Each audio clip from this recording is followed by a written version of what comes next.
Welcome to 843 TV. I'm your host, Lisa Richardson. And I'm Catherine Maedeman. And we are excited to be at the Hilton Head Island-Bluffton Chamber of Commerce, where there's always such exciting things to learn about. We have a fun show today. In fact, we're going to learn about the Lantern Parade. And people are probably wondering, what is that? So they have to stay tuned, right? Well, let me tell you who our guests are. We have Charlie Clark, who's the Vice President of Communications, and we're also going to meet Ilana Adams, who is the Senior Director of Education of Arts Center of Coastal Carolina. So we have a lot to know. We do, so you all stay with us for this episode of 843 TV. Where communities come to speak.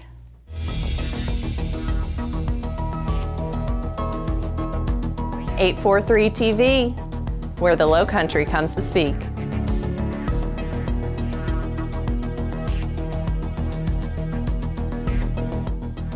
843 TV. Where communities come to speak.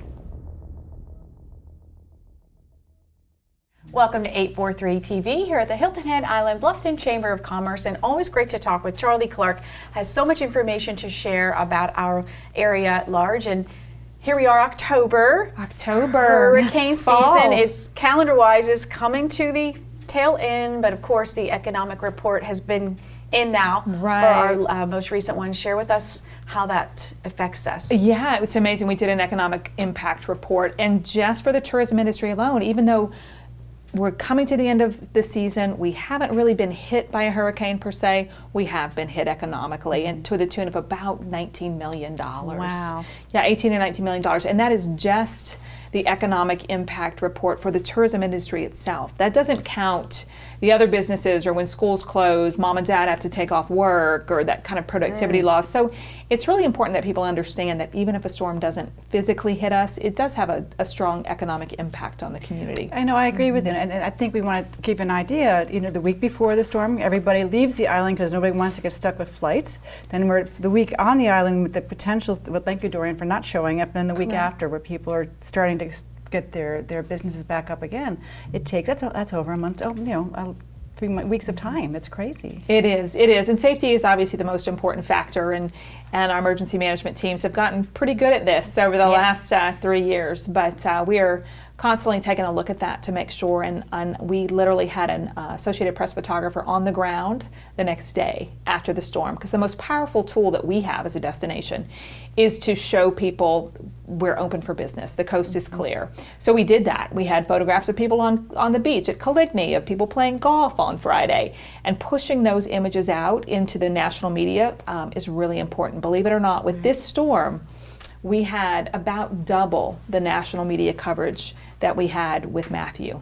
Oh, wow. So even with the proliferation of social media, the word gets out quickly, and the good news is we can spread that word both ways, which is what we continuously work to do.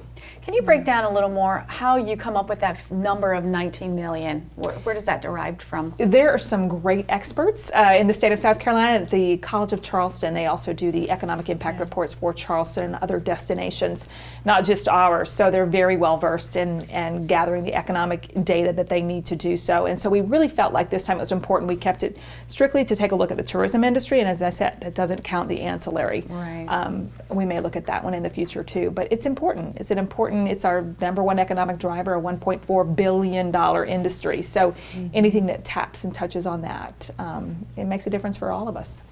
Well, you know what we learned? Now we move on. So now it is October. Thank you, no more hurricanes. Let's go talk about, here you're offering office space now, to my understanding. We are. We're pretty excited about this. Kind of a shared office space. I don't know if you're familiar with like WeWorks around the country. Those shared office spaces are really on fire right now in terms of people. Good for some people, you know, the local Starbucks or a coffee shop or whatever is not an office solution. The kitchen table is not an office solution. So what we've done is we have some office space, and we are splitting that up into for as low as $250 a month.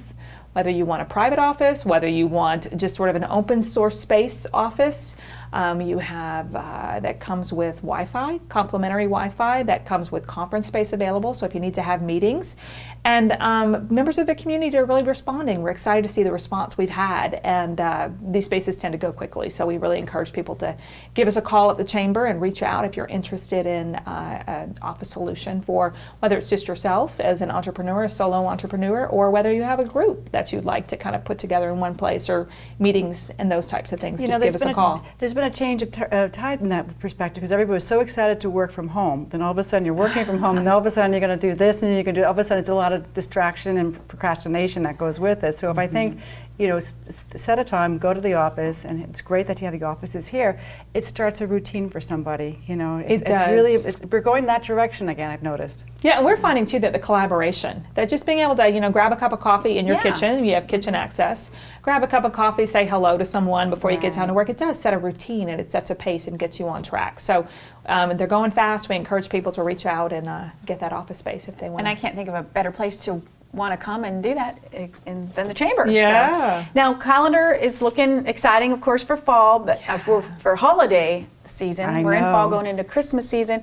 But before we get to that, State of the Region just recapped last week. Do you want to just share how that went? It went really well. It always amazes me. That's become such a cornerstone event. Next year will be our 30th year, wow. Believe it or not, to do that. So it's just really coming together. I think that's our role as a chamber, as an organization, is to bring this community together, to do what the community can't do on its own in some ways, for that collaboration. So having Joe Riley there he was a hit. Really interesting speaker to watch what he really made Charleston. When you think about it, his leadership over 40 years, and he did some things that people said were crazy, especially after Hugo. When he was putting Charleston Place on Meeting Street, and that development was getting started, people said it'll never work, it'll never happen, and look at the revitalization and what downtown Charleston. They were just named yesterday one of the top cities the #1 small city in America. We were just named the #1 island again for the 3rd consecutive year with Condé Nast. Pretty cool that we're just neighbors too. But I wanted to go back for one second. What I loved about the event is that we had the mayors, and listening to Joe Riley speak about the transformation, but we also have it going on here in Bluffton, Hilton Head. We only have so much land, and as we look at how we're going to revitalize land or use the land and how the economics for the land, you got to think about it. You do. And that was really, I thought that was a great presentation. Every place has a different story. They need different needs, but yet there's the thread of what are we going to do that's going to be best for our community. It is, and we're finding that thread that nationwide. The #1, when we really ask our members in the business community, what do you want to hear about? What's concerning you? And the thread with that was growth. How are we going to manage the growth? It's one of the fastest growing areas, so growth was a big topic, as well as workforce. It was great to hear Joe Riley talk about some of the aspects of Charleston, because they're dealing with the same issues. Everyone, and as we noted at State of the Region, the good news is those are all byproducts of a strong economy.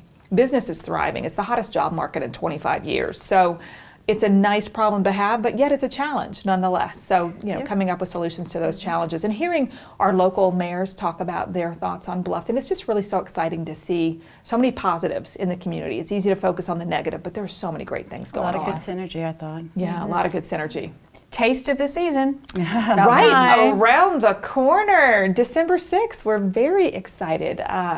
Bringing into play some new things and some new chefs and some kind of original things, and so we're looking forward to that. That's going to be happening on Friday, December 6th.